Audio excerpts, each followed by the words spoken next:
5 বছর পর পর সরকারি কর্মকর্তা কর্মচারী ও তাদের পরিবারের সম্পদের হিসাব দিতে হবে।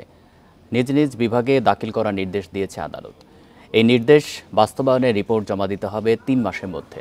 মঙ্গলবার এক রিটের শুনানি শেষে হাইকোর্টের দ্বৈত বেঞ্চ এই আদেশ দেন ও রুল জারি করেন।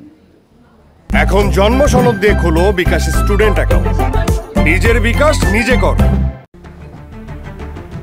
সম্প্রতি নজরে এসেছে সাবেক আইজিপি বেনজির আহমেদের অঢেল সম্পদের তথ্য। এনবিআর কর্মকর্তা মতিউর রহমানের বিরুদ্ধেও বিপুল অবৈধ সম্পদের অভিযোগ মিলেছে, যা আলোড়ন তুলেছে সারা দেশে। এরপর নড়ে চড়ে বসেছে সরকার। সেই ঢেউ লেগেছে আদালতেও।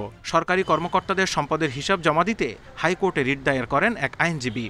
তার দাবি, সরকারি কর্মচারী বিধিমালা 1979 অনুযায়ী প্রতি 5 বছর পর পর সরকারি কর্মচারী ও তার পরিবারের সম্পত্তির হিসেব সরকারের কাছে দাখিল করার কথা।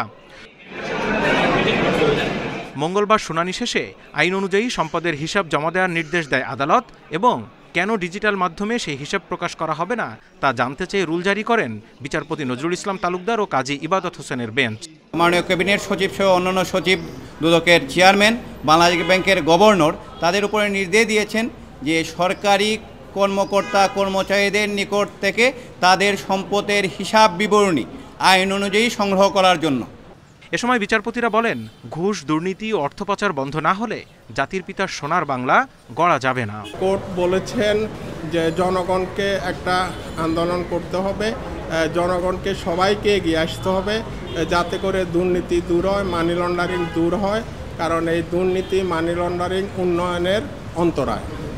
দুর্নীতি ঠেকাতে সরকারি চাকরিজীবীদের নিয়মিত সম্পদের হিসাব রাখার প্রস্তাব দিয়েছে আন্তর্জাতিক মুদ্রা তহবিল IMFও। Zahidul Bashar, independent news, Dhaka.